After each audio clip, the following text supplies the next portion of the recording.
nosotros tenemos ya en sala a Felipe Vega. Yo lo voy a presentar de inmediato. Felipe es psicólogo, es político, es escritor, fue ministro de gobierno, fue viceministro de defensa, fue gobernador de la SUAY, fue actor de teatro, fue titiritero. Yo no sé si se me escapa algo. Bueno, apreciadísimo maestro y adorado amigo de quien les habla. Y lo voy a poner en pantalla de forma inmediata, mi querido Felipe Vega, que además siempre es un gran aporte. ¿Cómo está, Felipe?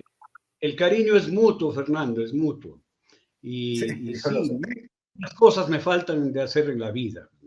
Olvídate, hay algunas que nunca les daré. Por ejemplo, ser peluquero, estilista, no voy a ser nunca en la vida. Pero, no le entra ellos, sino que no tengo esa habilidad. Bueno, un gusto estar contigo, Fernando, y conversar sobre este tema que es crucial. Mira, yo quisiera empezar poniendo un parteaguas en la discusión y análisis de los problemas de seguridad. El parteaguas es que hay dos niveles de discusión y de análisis. El un nivel se queda en lo técnico, en lo formal, que es normalmente lo que hacemos.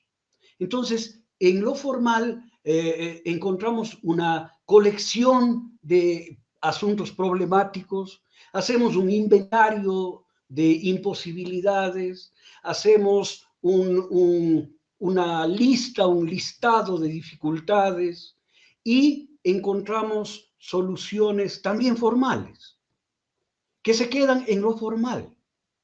Entonces, el análisis formal que es muy tentador porque se maneja mucha información, mucha cosa que le llega a la sensibilidad de la gente, los pequeños niños que quieren ser que quieren ser narcotraficantes porque eso es exitoso, los muertos y asesinados, es decir, toda la realidad que nos toca y nos golpea todos los días es analizada formalmente, técnicamente, y entramos en un tío vivo, en un carrusel que empieza a darse vueltas allí mismo, entre los problemas, entre las imposibilidades y las soluciones radicales, estilo Bukele o estilo militarizar la sociedad como se ha hecho en México. Entonces, quiero poner una línea divisoria. Ese análisis, mi querido Fernando, no nos sirve. Es el análisis que permite lo que Michel de Foucault, y voy a citar a Michel de Foucault, o Michel Foucault, que fue citado por un militar que participó en el... Eso le iba a decir, no lo cite como el militar en la audiencia de Javier Corte Jorge Glass. Que había que disciplinar a la gente, que la función del Estado es disciplinar a través de la violencia. ¿No? Entonces, es una lectura absolutamente bastarda de Michel Foucault. Yo voy a hacer una cita real de Michel Foucault. Michel Foucault dice que la delincuencia le sirve de alguna manera al statu quo y al Estado, porque la violencia y la delincuencia es promocionada a través de los medios de comunicación, generan un estado de rechazo y de temor, y ese estado de rechazo y de temor es una especie de ratificación de un acto dictatorial de uso excesivo de la fuerza al policializar la sociedad. Y la gente ascribe a esa policialización, a ese ejercicio de la fuerza como salida política, gracias a la promoción de la delincuencia. Este análisis, mi querido Fernando, sale de lo formal, sale de lo técnico y se pone al otro lado, en lo doctrinario y más allá de lo doctrinario, en lo conceptual. Porque cada concepto, cada religión, cada visión de Dios genera una doctrina. Una es la doctrina del Islam, otra es la doctrina luterana, otra es la doctrina católica romana, otra es la doctrina chiita, porque son diferentes las visiones que cada grupo humano tiene sobre Dios. Igual aquí, hay que ir a la visión, al concepto que tenemos sobre la seguridad, porque de ahí vendrán las doctrinas de la seguridad, ¿ya? ¿Qué hace el gobierno ecuatoriano y los gobiernos últimos, especialmente no el de Lenín Moreno porque estaba perdido en la traición y no podía estaba destruyendo el Estado y no tenía una visión clara sobre la seguridad? Ahí empezó el desborde de la criminalidad y todo esto, pero se consolida en las visiones, en los conceptos y en la doctrina de seguridad que sí tuvo Guillermo Lasso y que sí tiene Daniel Noboa, ¿no? Esto no es falta de experiencia, de conocimiento, de que es muy jovencito. No, no, no. Aquí hay un concepto de la seguridad y hay una doctrina de la seguridad. ¿Bien? Qué interesante, porque es muy distinto entender los temas de seguridad en las zonas más urbanas de nuestras ciudades más grandes que en los barrios más populares. La idea de seguridad difiere, pero hay un océano entre una y otra. Hay un océano entre una y otra cosa, en la realidad de lo uno y lo otro. Pero todo eso se engloba y se enmarca en un concepto básico de seguridad que tiene el gobierno, que tienen los dos últimos gobiernos y que es el mismo, resulta ser el mismo, exactamente el mismo, ¿no? Este es un concepto que quiero poner. De ahí deviene la doctrina. ¿Qué es la doctrina? Es la traducción de esas ideas, de esos conceptos, es un puente para llegar a la práctica, para llegar a lo formal, para llegar a la técnica, a la aplicación en la vida diaria de esta doctrina de seguridad. Con lo cual es difícil llevar el camino contrario, ir desde el análisis y reflexión técnico y práctico y formal hacia lo conceptual. No llegamos, nos perdemos totalmente en un discurso que toca todos los temas, que llega a todos los ámbitos, que plantea todos los problemas y que toda la gente te dice, sí, así es, porque llegamos solo a describir ciertas realidades.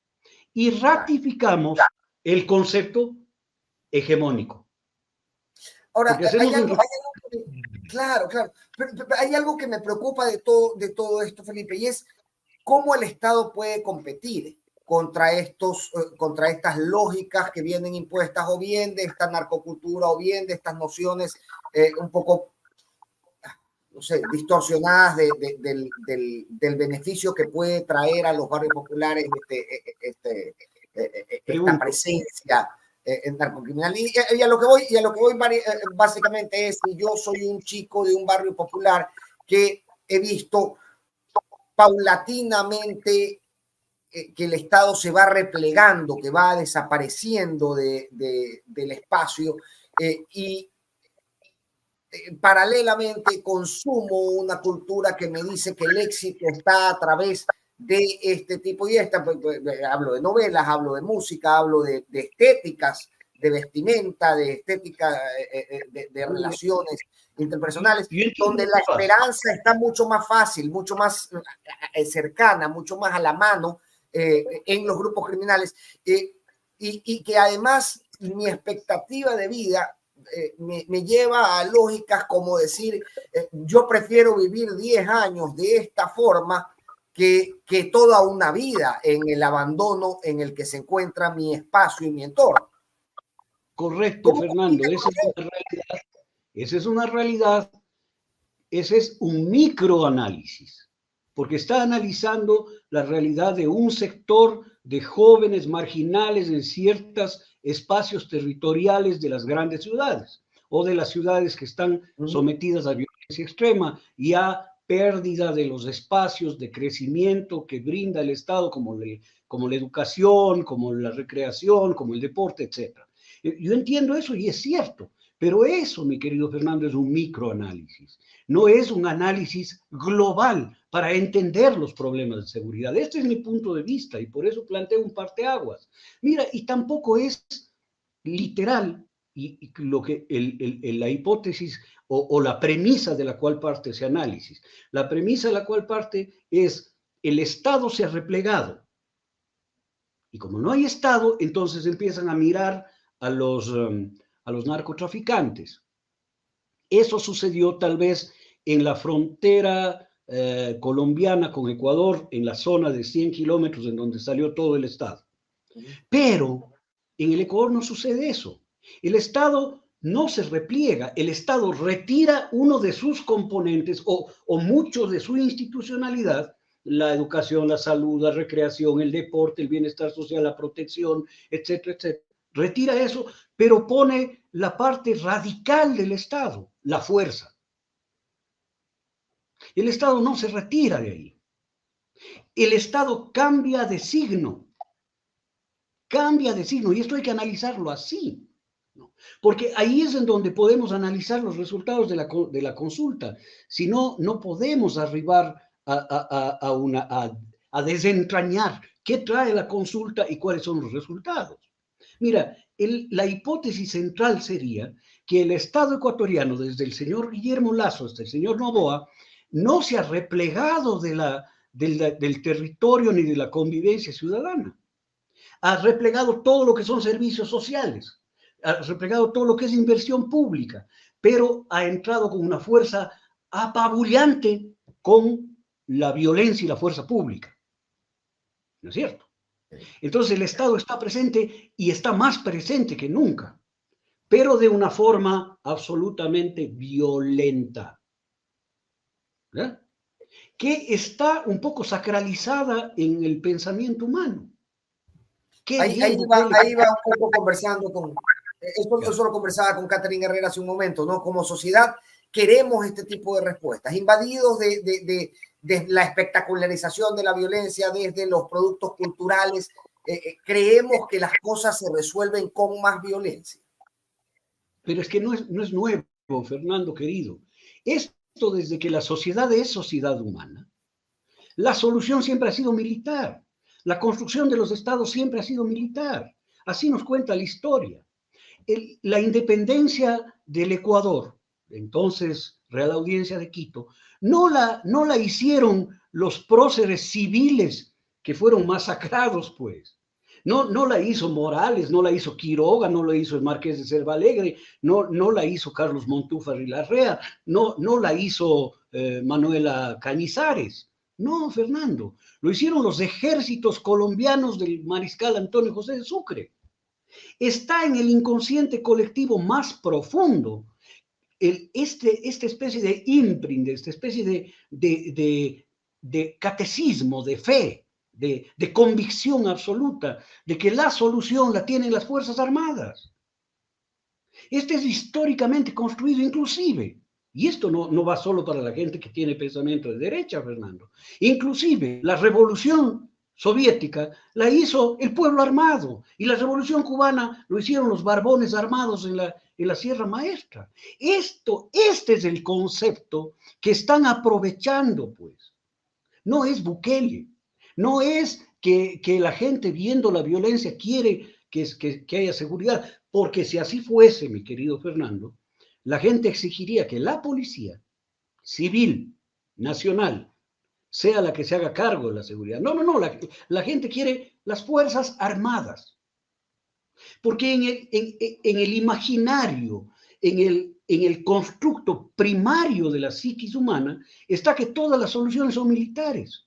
Y si tú ves en la historia, no hay civiles haciendo grandes movilizaciones. No está el pueblo francés y no está Danton y no está Marat en la historia. Está Napoleón, que no estuvo en la Revolución Francesa, ¿no? Que reprimió al pueblo de París. Pero el gran referente es Napoleón, de la libertad. Y el gran referente nuestro es Bolívar. Yo no tengo nada contra Bolívar, pero su valor es militar. Entonces, no le exijamos al Ecuador que se salga, se convierta en extraterrestre y exija otra solución diferente a la solución de manual que existe a lo largo y ancho del planeta, donde no hubieran confrontaciones en el África, no hubiesen confrontaciones en Europa del Este, ¿no? El Ecuador quiere las soluciones que salen del instinto, casi instinto de las personas. Y es, saquen las Fuerzas Armadas. Ahora, eso no supone también una reducción del entendimiento de la problemática que tenemos al frente. Exactamente, a eso me refiero. No entramos a analizar este tipo de cosas. Las soluciones a la delincuencia no son militares. Esto lo vengo sosteniendo de siempre.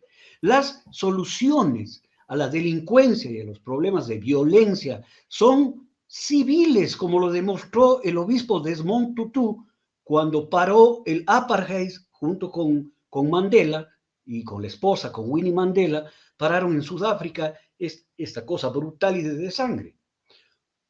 Las soluciones son civiles. Las soluciones que se han puesto entre Hutus y Tutsis son civiles. Tienen que bajar las armas. Esto es lo que tienen que hacer los analistas. Tenemos que hacer quienes hablamos en medios de comunicación. No tenemos que darnos las vueltas en la parte técnica y formal, porque vamos a dar la razón a la intervención de las Fuerzas Armadas. Mira, Fernando, la consulta, porque esto es de analizar la consulta y los efectos en el tema de seguridad. La consulta planteó 3 tópicos, no más. 3 tópicos. El uno era seguridad, con 9 preguntas. El otro era reducción del trabajo, cambio de la contracción a trabajo por horas. Y el tercero era si participamos o no de los sistemas arbitrales internacionales. 3 tópicos.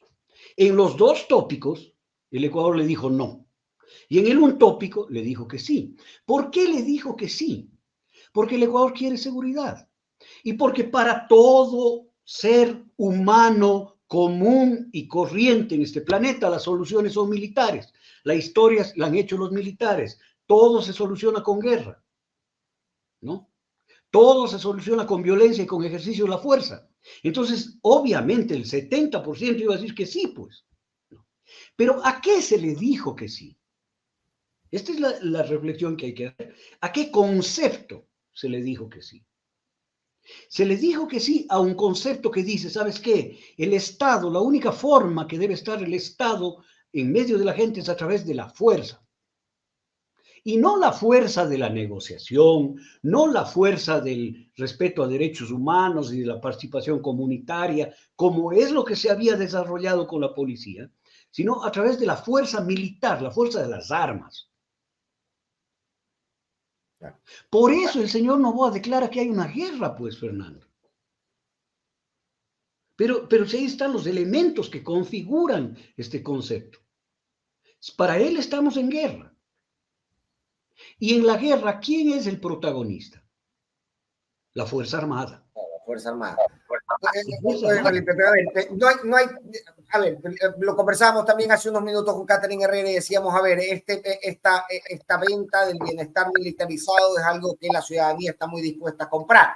Eso me encantó de ti, me encantó esa definición tuya, porque es otro elemento. No. Y estamos de cara a una nueva campaña donde nuevamente tienes que vender un proyecto de seguridad. No se va a alterar esta lógica, al menos en la campaña de cara al 2025. Me parecería que nadie lo está trabajando. Porque es exitosa, porque es una vía exitosa. Mira, Fernando, yo me voy a robar esa afirmación tuya, de que, y la apunté, el bienestar solo es posible si está militarizado. Lo dijiste tú, ¿no? Y esa frase me la voy a robar, porque este es el concepto. Mira, aquí no hace falta tener un Ministerio de Bienestar Social. Aquí no hace falta tener un Ministerio de Trabajo. Aquí tenemos que ir al estado mínimo que pregona mi ley, que es nada más que relaciones exteriores, economía y defensa. O sea, todo el bienestar de este país va a llegar si es que estamos con un militar armado al lado, que nos abra la botellita, que nos sirve el café, ¿no es cierto? Esa es la visión que tienen los 2 últimos gobiernos y por eso la insistencia en tener leyes que permitan libre acción de las Fuerzas Armadas en el territorio. No. Porque las Fuerzas Armadas pueden actuar en apoyo a la policía y pueden actuar en un marco jurídico de control, de limitación. Pueden usar hasta las armas, hermano, y tú lo sabes, ¿no? Pero hay una serie de diques que van permitiendo el uso racional, progresivo de la fuerza.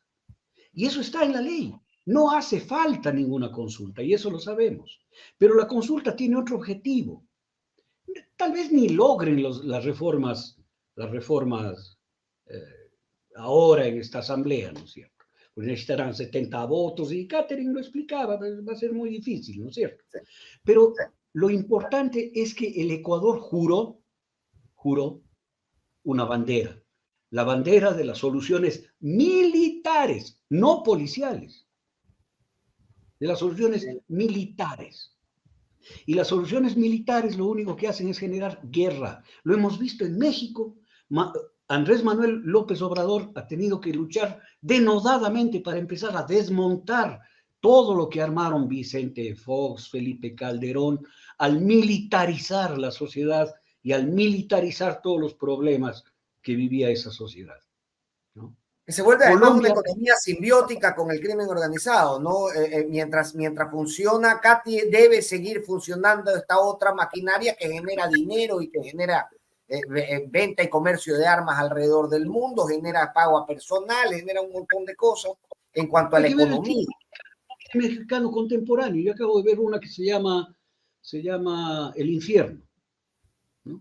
Un pueblito fronterizo en donde te muestran exactamente eso, cómo se volvió simbiótica la relación de la policía y el ejército mexicano con el narcotráfico. Entonces ya no solo tenían un ejército de sicarios, sino un ejército formal y un ejército policial a sus órdenes. Y estas son las cosas. ¿Qué tan lejos estamos de eso, Felipe? ¿Qué tan lejos? ¿Qué tan lejos estamos de eso? Estamos súper cerca, estamos ya con el agua en las rodillas, ¿no? Estamos con el agua en las rodillas. Y la solución no es sola y exclusivamente formal. La solución no es establecer solo y únicamente pruebas de polígrafo en las fuerzas policiales y militares, ¿no? La solución es multisectorial. La solución es doctrinaria, la solución es conceptual. Lo primero que tienes que hacer es desmilitarizar la seguridad. Porque como se trata de seguridad, se piensa que todo es lo mismo. No. Seguridad es seguridad de fronteras, seguridad es seguridad del espacio aéreo, seguridad es seguridad ciudadana, seguridad es seguridad personal. Por lo tanto, el Ministerio de Defensa es defensa nacional y defensa personal. Es decir, estas equivocaciones fundamentales, Fernando, son las que nos tienen como nos tienen. Yo creo que los gobiernos, no solo el de Rafael Correa, sino gobiernos anteriores, procuraron, y hablo por ejemplo por el gobierno de Alfredo Palacio, en donde se tuvo con el canciller Carrión, ¿no? Tuvimos una posición absolutamente firme frente al problema del glifosato y el Plan Colombia, para que no se militarice el Ecuador y no se militaricen los problemas. Entonces, no es esto que con Rafael Correa se inauguró esta visión civilizada del manejo de los problemas, sino que también los gobiernos anteriores tenían una visión más civil y menos militarizada del asunto. Y las mismas Fuerzas Armadas, mi querido Fernando, con sus mandos como Carlomagno Andrade, el Jaramillo, el mismo Paco Moncayo, el general Richelieu Le Boyer, mantenían una separación estratégica y absolutamente ética frente a no invadir los espacios que le corresponden a la sociedad civil y a la Policía Civil Nacional. A mí me parece que desde el señor, empezó con el señor Moreno, con Lazo fue el reventón y ahora va el éxtasis de esta circunstancia, las Fuerzas Armadas como que han perdido la noción de los límites de su accionar, ¿no? Cayeron en la trampa. Es peligrosísimo lo que me estás diciendo, Felipe. Peligrosísimo. Pero por supuesto. Las fuerzas, voy a tomar tus frases, las Fuerzas Armadas han perdido la noción de los límites de su capacidad institucional. Pero por supuesto, pues, si yo le escucho al señor general Le Boyer, que no creo que nazca de él, pero yo le conozco y le respeto mucho, tal vez sea recibió orden de alguien, que iban a tomar fotos de las actas en el proceso electoral y hacer un conteo paralelo. Sí. ¿No te parece eso haber rebasado el límite de sus responsabilidades constitucionales? Ciertamente. ¿No te parece haber rebasado el límite de sus responsabilidades constitucionales cuando el almirante Vela, a quien también le conozco y le respeto muchísimo, y le tengo mucho aprecio, ¿no? Salga a hacer conocer la declaratoria de guerra en el Ecuador con el ministro de Defensa parado como un pasmarote al lado, cuando el responsable político es de él? Mira, no es el jefe del comando conjunto, el vocero, de nada. Sí, sí. Es el A mí también ministro me de llamó la Defensa. atención. Y me llama Y la el ministro, atención también que el ministro no es un ministro que hable mucho, ¿no? Con todo el involucramiento que tiene en este momento, cuando uno mira el escenario del país, todo el protagonismo que está adquiriendo la fuerza pública y las Fuerzas Armadas, el ministro de Defensa no habla. no habla. Y el jefe del comando conjunto habla, asumiendo lo que dice la Ley de Defensa Nacional, que dice que el responsable político de la defensa es el ministro de Defensa Nacional. Y esta es una manifestación política que no puede haberla hecho el jefe del comando conjunto, porque su tarea es operacional. Él está a cargo de todas las operaciones de las tres fuerzas, no de las decisiones políticas. Entonces, esas son pistas que a mí me dice que gente absolutamente sensata, gente absolutamente formada, porque no, oye, los militares son formados, y muy bien formados, y formados en estas cosas, en doctrina, ¿no? No solamente en teatros de guerra y en acciones operacionales, sino también en doctrina. Eso se hace en las academias de Estado Mayor. Y formados como son, pueden rebasar un límite. Alguien les está ordenando eso y están haciéndolo por la obediencia debida. Y el único Ahora, que está por encima de ellos es el presidente de la República, pues, que es el jefe de las Fuerzas Armadas y jefe de la Policía Nacional. Y la policía mutis por el foro ante esto. eso me llama la atención también. Claro, mutis por el foro. O sea, la policía no tiene nada que ver en nada. ¿No?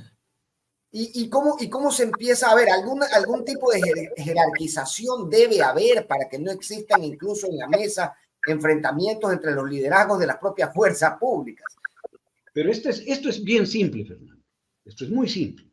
Cuando hay un estado de excepción que permite la salida de Fuerzas Armadas de sus cuarteles para hacer acciones operativas en el territorio ecuatoriano, lo hacen como apoyo de la Policía Nacional. Eso dice la Constitución y la ley, ¿no es cierto? Como apoyo de la Policía Nacional, como fuerza de protección perimetral, bajo el mando de la Policía Nacional.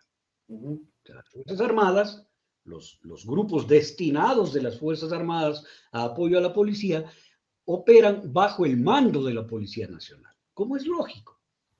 En el caso de guerra, que es lo que han declarado, las Fuerzas Armadas toman el mando y la policía se somete a las Fuerzas Armadas, al mando de las Fuerzas Armadas. Esto es así. Con lo cual, la policía este rato no es la protagonista en la lucha y en el combate a la delincuencia, sino las Fuerzas Armadas. Y la policía es un elemento más subalterno del mando militar. Con lo cual, el mando militar este rato tiene la capacidad de operar como policía. Puede meterse en casas, puede hacer detenciones, puede hacer interrogatorios, cosa que no puede en un estado de excepción. Si es que captura a alguien, le entrega inmediatamente a la policía para que se le judicialice. No. Este es el vuelco que se está dando. Y el vuelco que insistentemente han estado queriendo dar desde el señor Lasso y ahora el señor Noboa, sus gobiernos.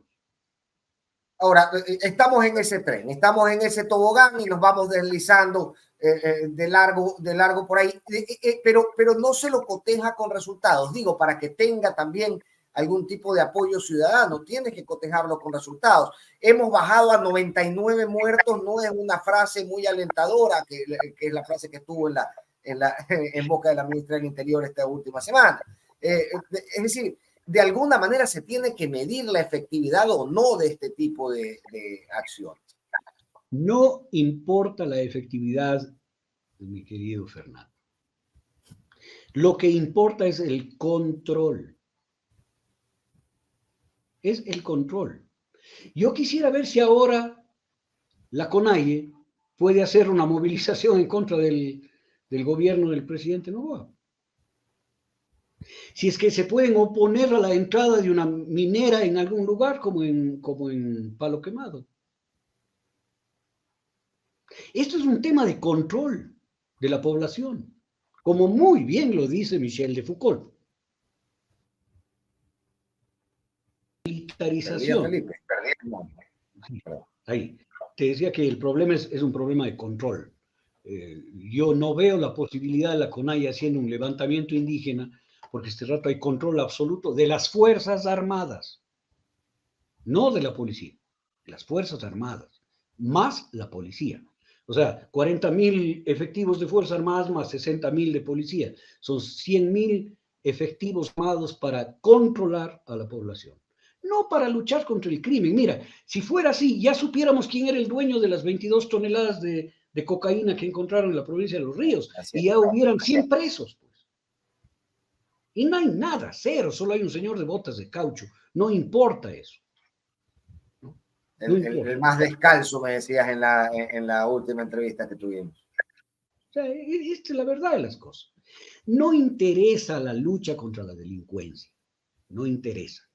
Es más, según Foucault, a los estados les interesa que haya delincuencia y que sea promocionada en esa cultura de la que tú hablabas, para que el terror, el miedo, la esperanza de la gente permita la policialización, dice Foucault, de la sociedad. La militarización, ahora, decimos aquí. Hay un ejercicio político que hacer desde el gobierno nacional, ya en la asamblea, ya con las propuestas de reformas normativas, y es un ejercicio político que ha tenido el apoyo de la gente. ¿Cuáles son tus previsiones de cómo se llevará a cabo esto, más o menos ahorita con los movimientos legislativos y un poco jugando también Voy a echar las barajas del tarot al estilo Guga Ayala. Ya, exactamente. ¿Qué es lo primero que me dice el tarot? ¿Qué es lo primero que veo? El señor Noboa no tiene opciones de reelección. El haber obtenido el casi 70% en 2 de las 3 preguntas, porque yo pongo las 9 en una sola, ¿no? En 2 de las 3 preguntas, haber obtenido un no rotundo de casi el 70%, le daría elementos para dejar de soñar en una reelección. Pero eso le aboca a tener que hacer acciones para recuperar esa votación erosionada, ¿no? ¿Y cuáles van a ser las acciones? Otra vez, saco la otra carta del tarot. Las acciones que yo preveo que va a hacer el señor Noboa va a ser una lucha denodada contra la Asamblea. Porque la Asamblea no va a poder dar paso, prácticamente no va a poder dar paso. Algunas de las reformas se articularán en 6 meses y entrarán en vigencia 1 año después de su publicación en el registro oficial. Pero todo ese impedimento para que se canalicen inmediatamente las 9 reformas, que la gente pensará y dice, ya voté sí, ahora va a haber seguridad. Entonces va a ser endilgada el incumplimiento a la Asamblea. Y el paladín de la lucha de eso va a ser el señor Daniel Noboa, tratando de recuperar, más allá de los apagones, más allá de la violencia y la delincuencia, más allá del abandono, más allá de los efectos terribles en la gente endeudada, en la gente que no tiene trabajo, en la gente sin salud, en que no pagan a Solca, etcétera, etcétera, etcétera. Más allá de toda esa tragedia nacional, él va a levantarse otra vez como paladín contra los malvados de la Asamblea que no le permiten al Ecuador tener seguridad. Esto para mí es la dinámica y va a aspirar a una reelección. Ahora bien, ahí puede salir, y otra carta que saco, aquí sale la reina de espadas, ¿no? Que es la señora Lady Diana Salazar, que tiene este rato un problema bastante gordo, porque si ella se candidatiza a la presidencia de la República, Daniel Noboa, con su votación erosionada, va a ser más erosionado por los votos que ella le rebate.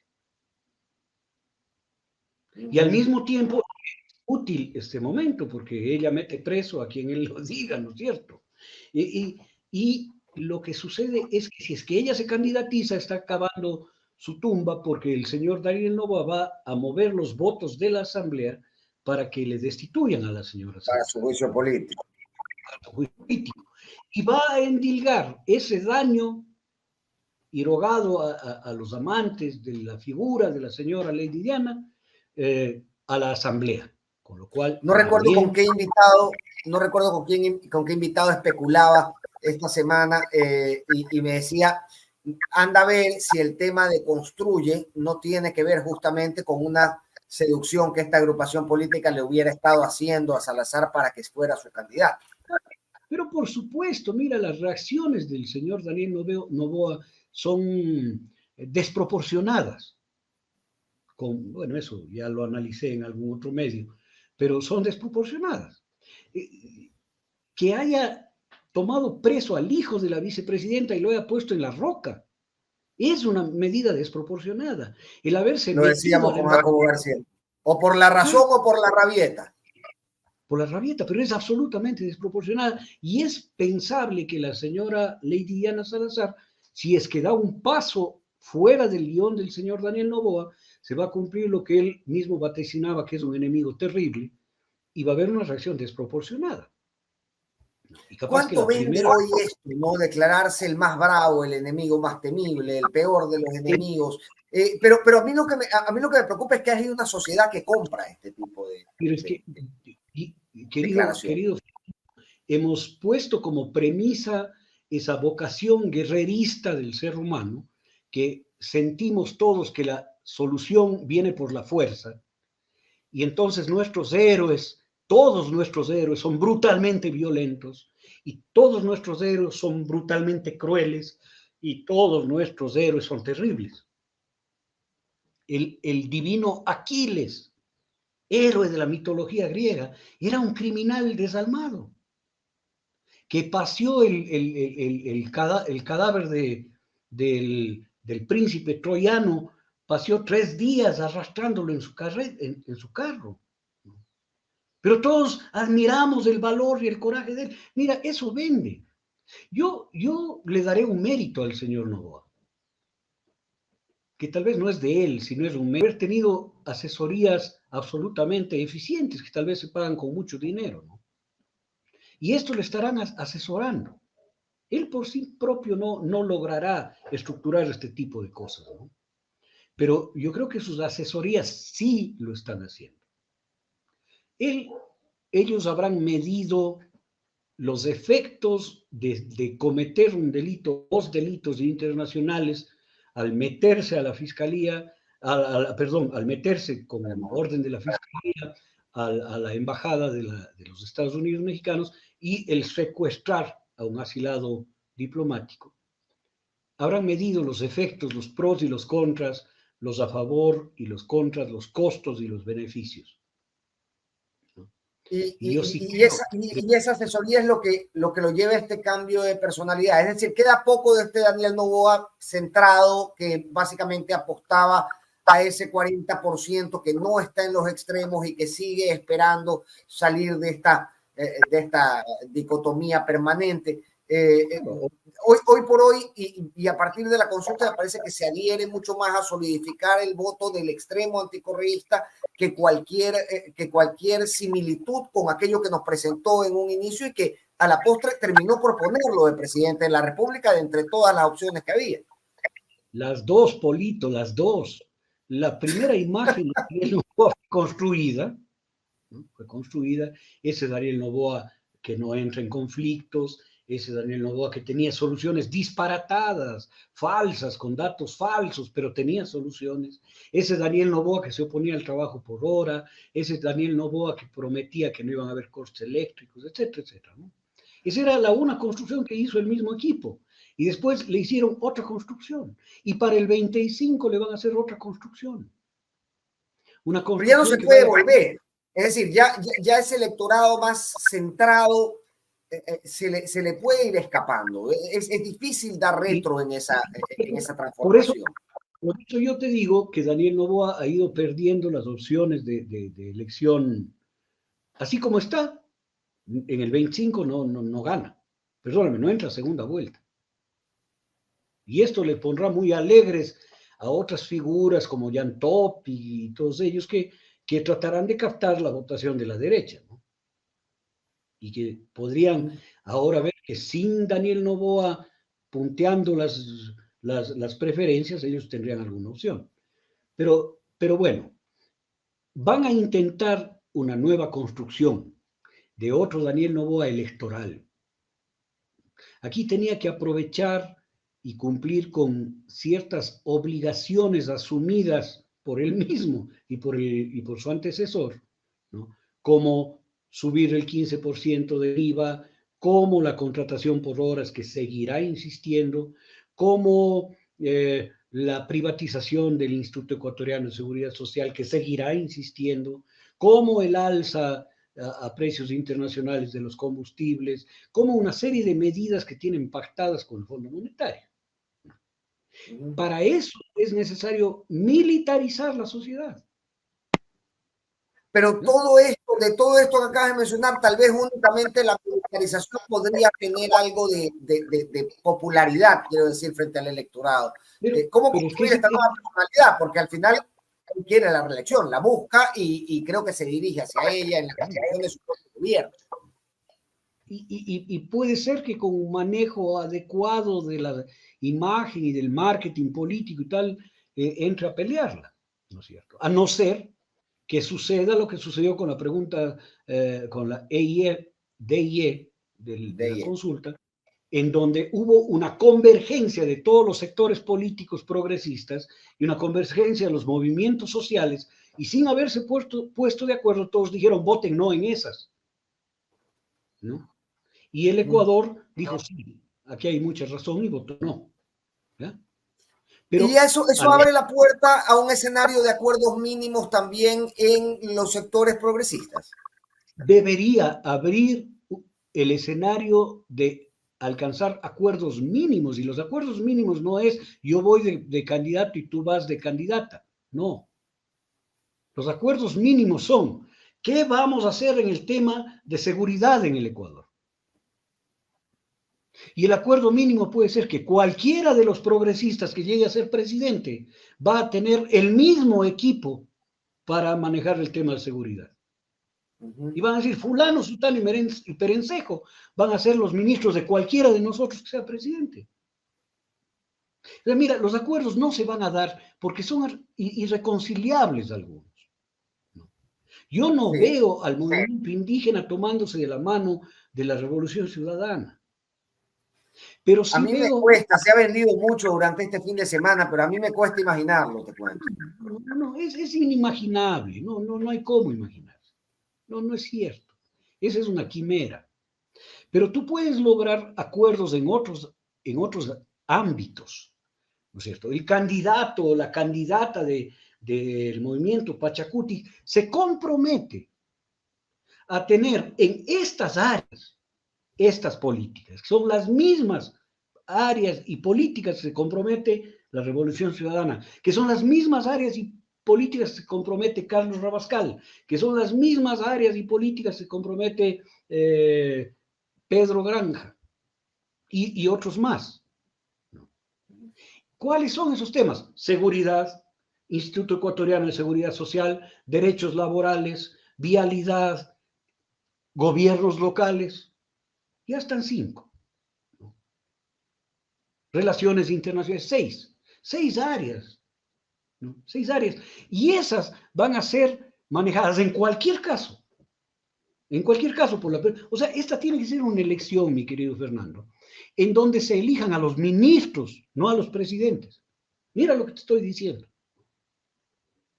Porque es la única forma de contrarrestar a 2 gobiernos que han tenido ministros desastrosos. Pero no nos Si importa alguien... mucho eso, ¿no? Al final No, del día sabíamos, Daniel no. Noboa, su apuesta no era para ahora, era para el 2025, le sonó la flauta y durante los 2 meses que hubo entre primera y segunda vuelta no nos presentó una planilla de ministros. No, nadie lo hace. Por eso yo te estoy diciendo, a ver, ¿qué rompió en el Ecuador Rafael Correa en el año 2006? 2006 fue, ¿no? La elección de Sí, Rafael Correa. 2006. Ya. ¿Qué rompió en la democracia ecuatoriana para ser electo? Salió sin candidatos a diputados. Salió él solo. Y el Ecuador le dijo, sí, sí, no. O sea, él se fue por encima de estas cosas. Y la apoyó y ganó. ¿Qué se debe romper hoy? Se debe romper esa idea de, ¿sabes qué? Haz la apuesta a Juanita, a Pepito, a Carlitos o a quien sea, y la gente se ha equivocado. Yo creo que sería muy interesante plantear un acuerdo en base a 5 o 6 temas programáticos, y esos 5 o 6 temas programáticos con figuras visibles que van a ser los que lleven adelante, gane quien gane. Entonces, ese romper el esquema electoral es lo único que puede cambiar el panorama político en el Ecuador. Porque yo quisiera ver ahí el Ecuador va a empezar a exigir a los otros candidatos que ponga su planilla de ministros en esos temas y que hable de esos temas. No. ¿A quién va a poner el señor Dareno? ¿A la señora Frichi? O sea, ¿a quién va a poner? ¿Ha habido movimientos en el gabinete? ¿Responde a esta nueva lógica de gobierno? Yo creo que eso más bien responden a... tú que viviste Carondelet por dentro, sabes que hay una serie de imponderables, ¿no? Y especialmente en los momentos de fracaso, porque en el triunfo tiene muchos padres, el fracaso es absolutamente huérfano, el fracaso siempre tiene culpables. Y hay una gran cantidad de gente en Carondelet que anda granjeándose simpatías de la cabeza, encontrando culpables, ¿no?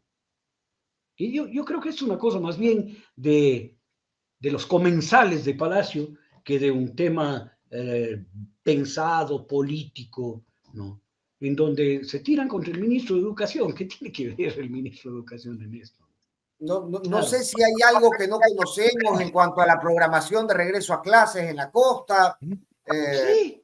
Realmente yo ese movimiento no lo entendí, como no entiendo el de gobierno, pero sí sí lo respaldo en la necesidad de una nueva lógica de acuerdos legislativos y de diálogo político con la Asamblea. Ahora, ¿es la ficha o no es la ficha Miquel Esensi para eso? Ahí es No donde sé. ya no se entiende tanto el movimiento. Yo creo que sale Chana y entra Juana, o sea, no cambiará mucho. Es más, leyendo con atención los decretos, le aceptan la renuncia a la señora ministra ex ministra de gobierno y nombran al señor Sensi. Y punto. Y queda en el aire el tema del encargo del Ministerio del Interior. O sea, ella como funcionaria estaba encargada del Ministerio del Interior. Tú sabes que no se puede encargar un ministerio ni ninguna función pública a quien no sea funcionario. El encargo siempre es a un funcionario o una funcionaria, que en su acción de personal dice situación propuesta y se dice se le encarga tal cosa. ¿Cierto? Tú no puedes encargar a alguien que no es funcionario o funcionaria. Entonces, para mí, se les escapa esa condición y le iban a dejar de encargada del Ministerio del Interior. Le acepta la renuncia y le iba a dejar de encargada del Ministerio del Interior. Se dan cuenta que eso no es posible y entonces le nombra. Claro, Pero hay un movimiento de tres decretos, ¿no? Sucesivos e inmediatos, ¿no? Ya. Que tú sabes, el orden de los factores en derecho sí altera el producto. Que lo mismo hace con Miquel Esensi, ¿ah? Le acepta Claro. la renuncia, lo nombra ministro y luego lo encarga. Mira. Ah, Entonces, esto, pero no le encargó a la señora Palencia el Ministerio del Interior. ¿O claro, yo me no, la equivoqué? titulariza ella, le recibe la renuncia a gobierno, a decreto siguiente la titulariza en Interior, Ajá. nombra gobierno a Miquel Esensi, que era su representante en la central de inteligencia, lo nombra, le acepta la renuncia a la central de inteligencia, lo nombra ministro y le encarga a la central de inteligencia. Son 3 decretos sucesivos en la Claro, misma noche. en la misma noche. Pero, ¿qué es lo que debía haber hecho? Quitarle con acción de personal el encargo, Claro. primero. Primero le retiro el encargo, luego le acepto la renuncia, luego la nombro ministra. Claro. Luego a la ministra. Esta formalidad en derecho cambia el mundo, porque las formalidades en derecho son fundamentales para que tenga validez los actos administrativos. ¿No es cierto? Ya. Pero ni siquiera de eso se dan cuenta. Eso a mí me hace notar la orfandad de conocimientos administrativos que tiene el gobierno. Con ello, si tuviera que elegir el Ecuador entre equipos de gobierno, es decir, no vamos a elegir el director técnico solamente, sino la plantilla de jugadores, al menos los delanteros y el arquero. No. Esto sería muy interesante en el país. Yo haría un llamado a las fuerzas políticas y sociales que estructuren un acuerdo a través de eso. Pónganse de acuerdo en 4 o 5 temas, pónganse de acuerdo en equipos de gente que más allá de gane quien gane, se harán cargo de esos temas y en lugar de andar disputándose una vicepresidencia inviable, ¿no? Apúntense más bien a poner gente en esos equipos para cumplir esas misiones y para darle soluciones al país. Mira, creo que eso sería lo más adecuado en el Ecuador, lo más adecuado. Si no sabemos quién va a ser ministro de Defensa, quién va a ser ministro del Interior, quién va a ser ministro o ministra de Gobierno, ¿no? Vamos a llegar a lo mismo, a poner una figura que vaya en el vaivén flotando y que lleguen al mismo puerto, al puerto de la militarización del Ecuador, en donde la policía, que son bastante contradictores con las Fuerzas Armadas, y lo vimos el 30S, que se dieron bala, ¿no? Están felices porque les han relevado de sus tareas, pues. O sea, si alguien viene a darte haciendo el trabajo, le dices, bueno, haga, muchas gracias, yo veré cómo hace usted el trabajo. Y ahí hay un tema de depuración que parece que nos hemos olvidado, Felipe. Se le reclamaba mucho al gobierno de Lazo, se expuso muchísimo esta infiltración, esta cooptación de ciertos elementos, y luego en esta necesidad y en esta promoción de la militarización de la vida ciudadana, hemos ido dejando atrás esta necesidad y corriendo tras el velo estos vínculos que realmente perjudican y hacen daño. Mira, sí, esto es una de las acciones a tomar, porque habrá un abanico de acciones a tomar, pero eso ya es en lo práctico, en lo formal, en lo técnico, ¿no es cierto? Pero a mí me parece que este rato hay cuestiones que empiezan a golpear la puerta de la sensatez. Que el comandante general de la policía diga que él quisiera que estemos en la circunstancia del 2017, ¿no? Sería lo mejor para el país y para la policía y para la lucha contra la delincuencia. Es decir, el comandante general de la policía anhela un estado de cosas diferente, un alter estado en donde la policía cumpla su función, la policía tenga su equipamiento, la policía esté dedicado a lo suyo, a servir y proteger, y que funcione su sistema de inteligencia, y que funcione sus sistemas operacionales, y que funcionen en la lucha contra la delincuencia y el control del delito en el Ecuador y la prevención del delito del Ecuador. Para mí esa es una declaración muy importante, que no solamente está anhelando un statu quo beneficioso para el país, sino que también está diciendo, oigan, clase política, hagan algo para volver a ese estado, porque aquí no podemos seguir. A mí me parece digno de admiración que un comandante de la policía en este momento haga una declaración como esa, ¿no? Nos estamos poniendo un grillito. Sí, Felipe, perdón. Y yo espero que lo propio salga de Fuerzas Armadas, que las Fuerzas Armadas exijan el cumplimiento de su rol. Pero aquí yo quiero hacer un análisis un poquito más de fondo, mi querido Fernando, porque hay que entender por qué razones actúan las Fuerzas Armadas como actúan. No es que actúan de motu propio, son un cuerpo obediente y formado en derecho constitucional. Ellos actúan por dos razones. Una, por la obediencia debida al comandante general, que es el presidente de la República. Si el presidente de la República da una orden, las Fuerzas Armadas la cumplen. Sin discusión, porque no son deliberantes. Ellos pueden, alrededor de la orden, antes de que la orden sea emitida, pueden evaluar, presentarle informes, ponerle escenarios, pero si el presidente dice lo hacen, ellos lo hacen. Y lo hacen sin protestas. Esa es la primera razón que el Ecuador debe entender. Y la segunda razón, hay una pretensión norteamericana global en su visión geoestratégica y geomilitar, de que en el continente americano solo debe haber una fuerza armada. Las Fuerzas Armadas de los Estados Unidos de Norteamérica. Y han venido haciendo varias acciones, en un caso de financiamiento, en otro caso recomendaciones, en otro caso de intervención directa, para que las fuerzas policiales en nuestros países ocupen el lugar preponderante en todos los temas de seguridad y que las Fuerzas Armadas vayan siendo reducidas.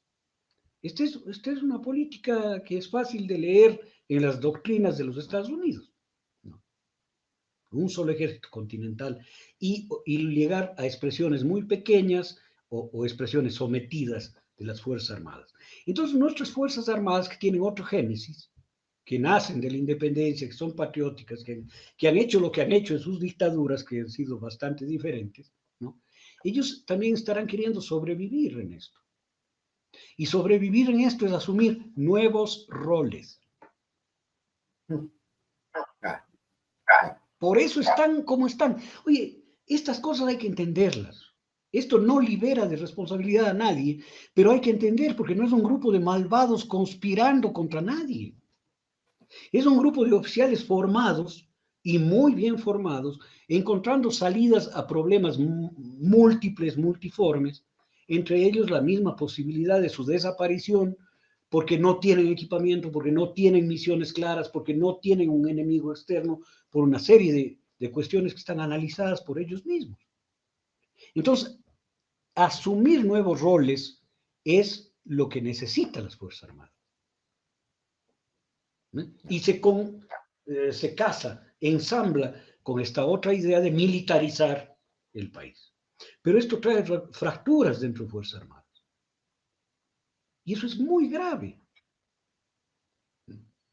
Entonces, es decir, tú que conoces las Fuerzas Armadas a profundidad, ¿tú realmente piensas que existe una postura, una corriente opuesta a este poder que están adquiriendo en la calle a través del gobierno y de su política pública? Esto es una conciencia generalizada en Fuerzas Armadas.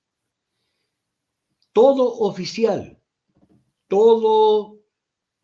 subalterno, todo oficial superior, todo suboficial, todo el grupo de clases están convencidos y seguros que su rol no es el de ser policías. Y lo hacen a contrapelo. No lo hacen felices, Fernando.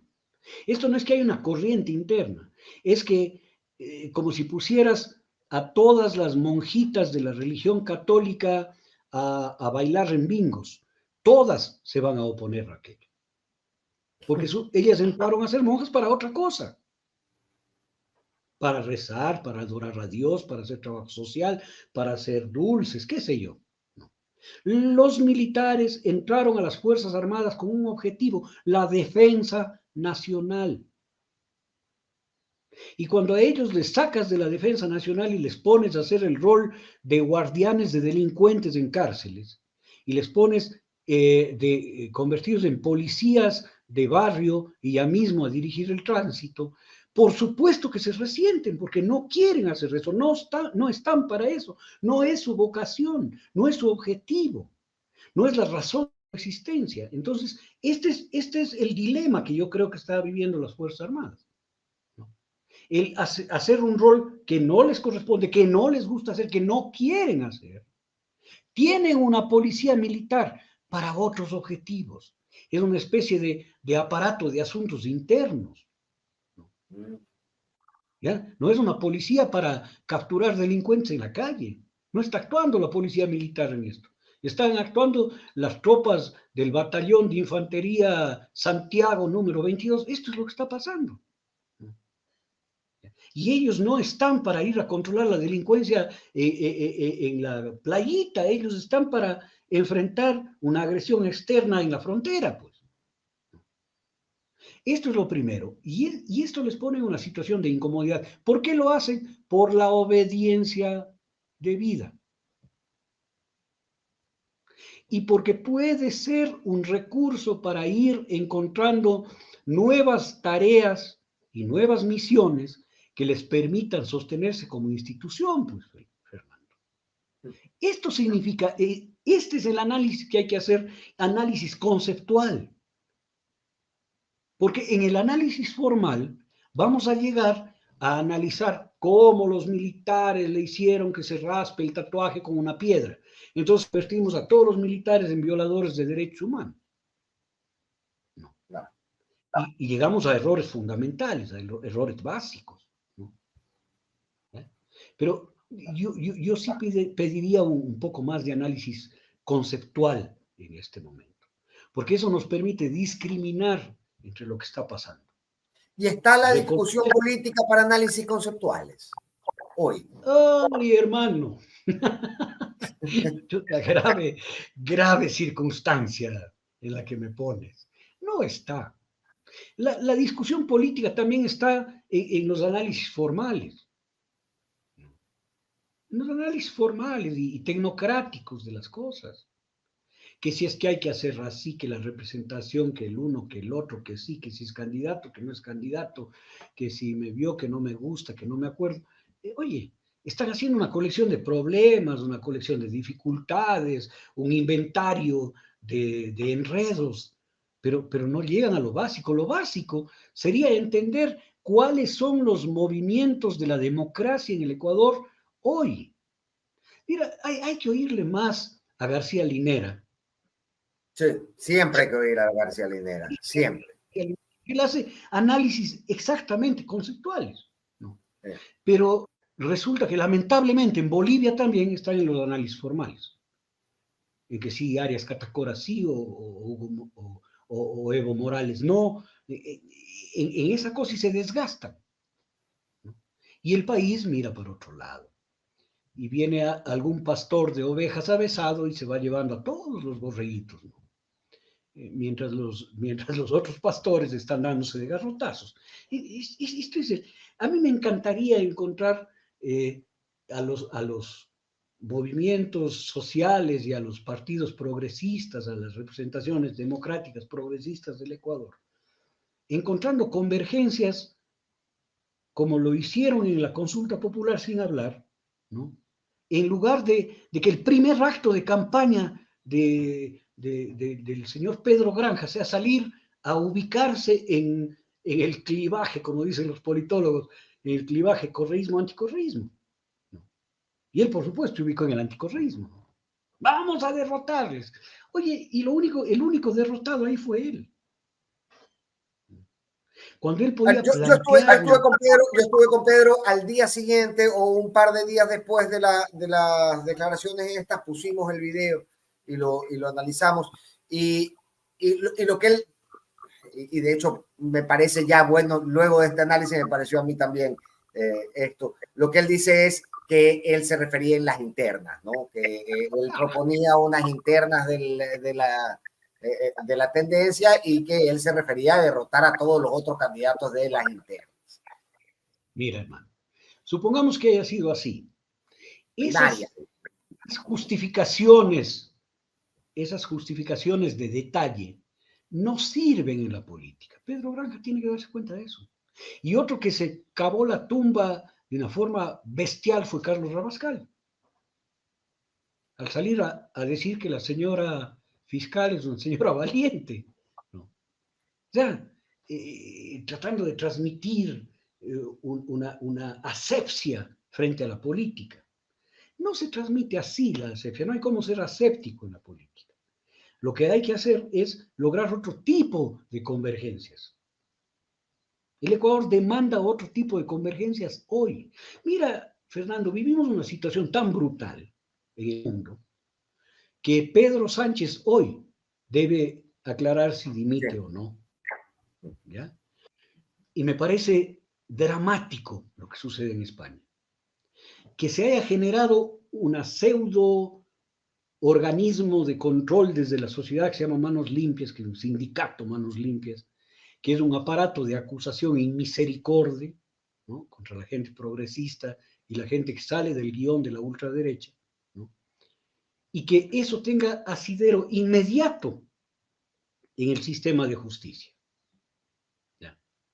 Y que le acusen a la esposa de Pedro Sánchez, una señora absolutamente inocua en la política, que no tiene nada que ver en la política.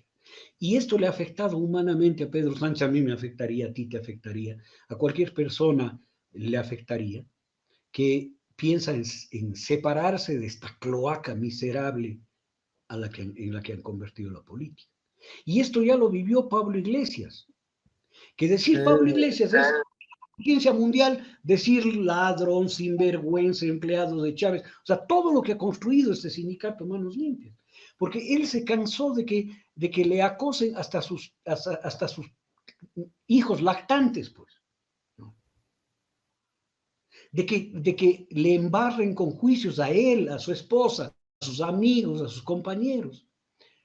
El secretario del Partido Comunista Español, Alberto, no me acuerdo el apellido, también se abrió ya de la política.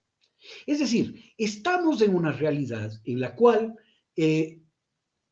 los representantes del progresismo están bajo ataque. Aquí no puede ser más infame el ataque a Jorge Glass. Ya no puede ser más infame.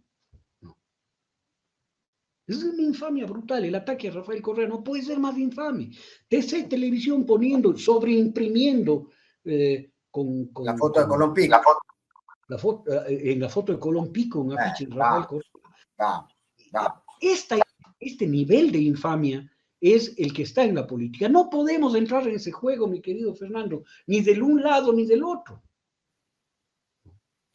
Ahora, hay un electorado, y ya para ir cerrando, Felipe, al tener ya 2 horas al aire, pero hay un electorado dispuesto a creerse que Rafael Correa va con la vacara a vaciar las represas, y hay un electorado dispuesto a creerse que Daniel Noboa embarca droga en su contenedor, es el más mismo. Es decir, estamos en ese punto de extremos. ¿Cuánto es ese electorado? ¿Cuánto es ese electorado en porcentajes? Se calcula más o menos un 30% de un lado y del otro. Es decir, jugamos en el 40%.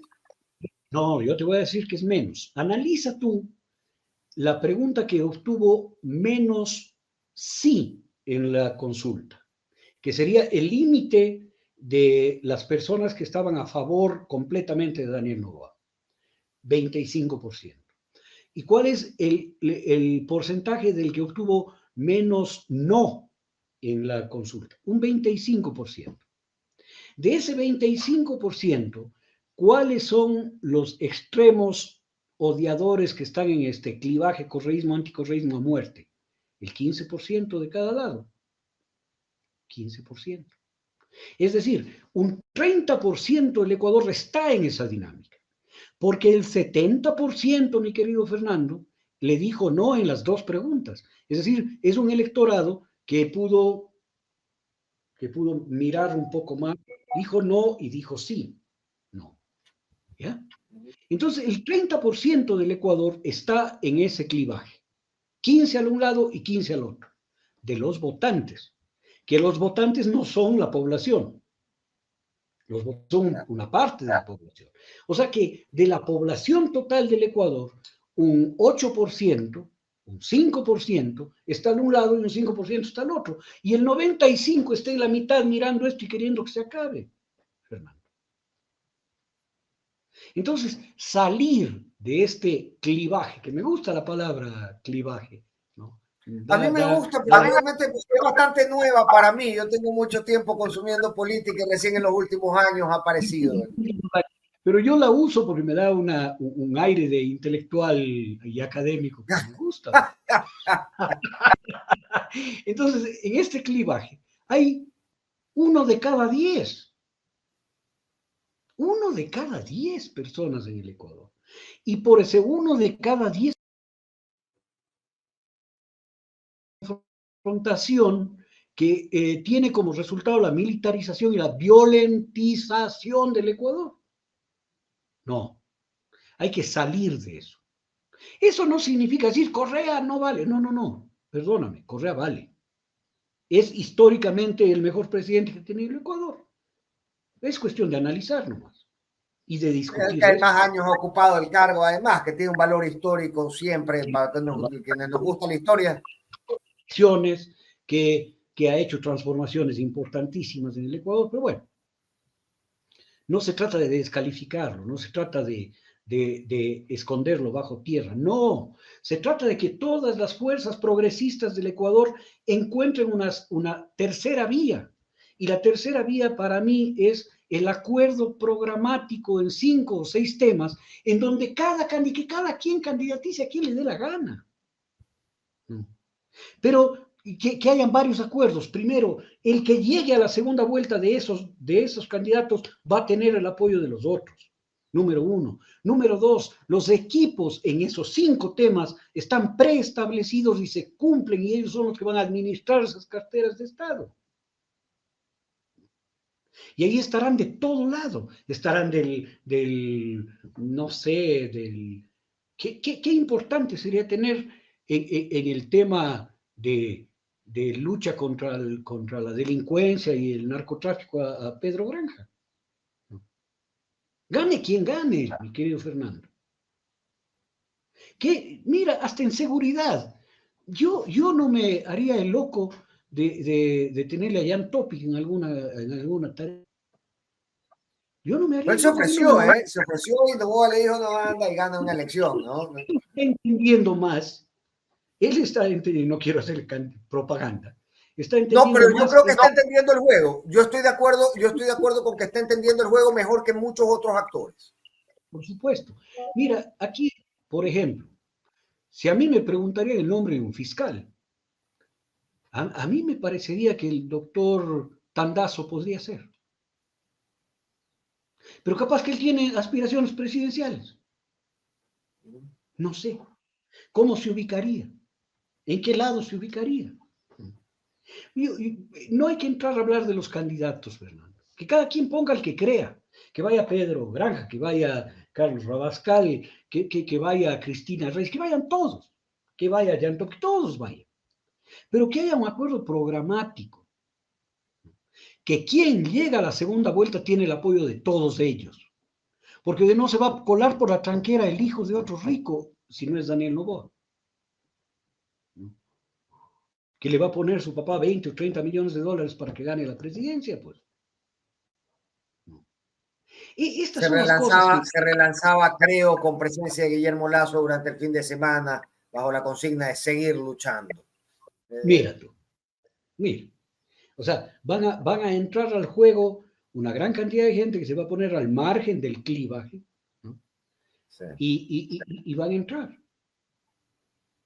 Y después ponerle al Ecuador ante la opción que le puso Daniel Noboa en la consulta. Una elección un poco más compleja, ¿no? En donde el Ecuador pudo discriminar. O sea, valoremos un poco la capacidad de nuestros votantes. Pues.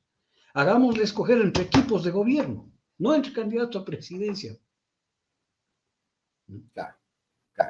Eso sería súper interesante, improbable, creo yo, desde los egos políticos, pero sería sin duda una apuesta histórica interesantísima. Pero yo te garantizo que algunos, más allá de acuerdos o convergencias, lo van a hacer. Y van a presentar, porque la experiencia del Ecuador es terrible. Eliges un binomio presidencial en donde antes de posesionarse, el presidente ya está mandándole a Tel Aviv a su vicepresidente. No. Entonces el Ecuador dice, a ver, yo voté por ellos. Yo voté por ellos. ¿Por qué pasa eso? Yo voté para que se quede el petróleo en el Yasuní. ¿Por qué no me hacen caso? Yo creo que estas son las reflexiones que está haciendo el ecuatoriano. Claro, yo no vivo del Yasuní, que esté o no esté, pero yo voté. Ahora sí quiero saber quién me va a representar. ¿Quién va a hablar por mí en el Ministerio de, no sé, de Relaciones Exteriores? Algo así. Algo así. Hay un interés en ello. Yo creo que también ha sido muy manipulado el accionar del Estado en cuanto a su política internacional y al final a nadie le importa mucho. Que es hincha del Ballet Azul. ¿A usted le importa quién juega de volante de contención? ¿O solo el técnico? Claro. Pero claro pues. Claro que sí. ¿A usted le importa quién esté en el arco? Le puede dar el campeonato como le dio nuestro queridísimo Manitas a la liga, pues. Importa muchísimo quién esté en el arco. No solo quién es el técnico, si es el Patón Bausa o no. ¿Ya? Importa mucho quién está en la delantera y Messi importa muchísimo, pues.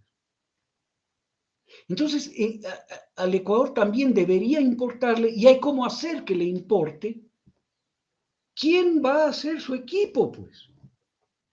No haga una elección a ciegas, quien presente el equipo y diga, conmigo va a jugar esta persona y esta otra. ¿No? Y si no gano yo, con él también van a jugar. La elección en el Ecuador va a ser de otro tipo, Fernando. Es una propuesta valiosísima, Felipe. Valiosísima. De difícil concreción, creo yo, pero muy valiosa. Bueno, veamos qué pasa. Pero lo que yo sí sé es que el que haga eso va a tener un gran asidero en el votante ecuatoriano. Bien. Felipe, te mando un abrazo gigantesco. Muchísimas gracias por acompañarnos. Qué chévere conversar contigo. Que esta es tu casa, ¿no es cierto? Me dio gusto de escucharle a Caterine, yo le conozco desde hace algunos años, no le he visto. Y me gusta es fantástica. su faceta. Es muy chévere. Sí. Entonces tenía un fantástico programa también contigo y con Caterine hoy. Gracias, Felipe. Gracias. Abrazo, Fernando. Gracias. Felipe Vega de la Cuadra, ex ministro de Gobierno, ex viceministro de Defensa,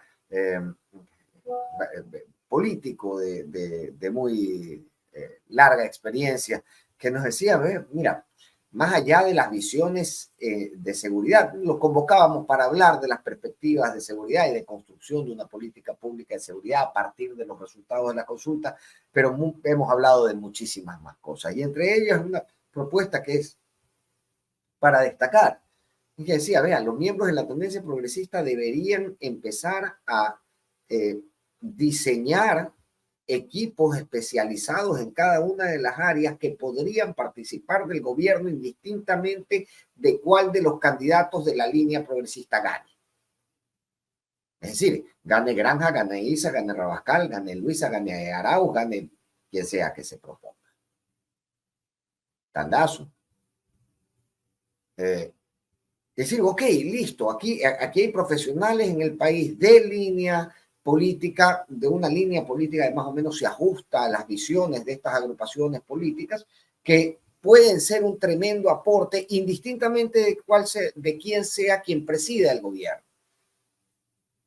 Y eso le daría sin duda no solamente fuerza a la construcción de los planes de gobierno de esta línea progresista, indistintamente, de nuevo, de los matices que cada una de las agrupaciones políticas y los candidatos le pueda dar, sino que además abriría la puerta en el país para diálogos muchísimo más valiosos, muchísimo más constructivos de los que hemos tenido hasta hoy, que como bien decía Felipe, se concentran en alianzas electorales que luego, antes de sentarse, ya tienen escenarios donde el presidente de la República está mandando a su vicepresidenta a ver si parió la marrana en Tel Aviv. Cosa que por supuesto no le hace bien a absolutamente nadie, ni en el gobierno, ni en fuera de gobierno, ni absolutamente a nadie en el país, porque lo que queríamos es realmente tener instituciones de gobierno sólidas, relaciones sólidas entre quienes las presiden y las representan, y la imagen de una cohesión en los actores que deben enfrentar crisis tan profundas y tan graves como la de seguridad.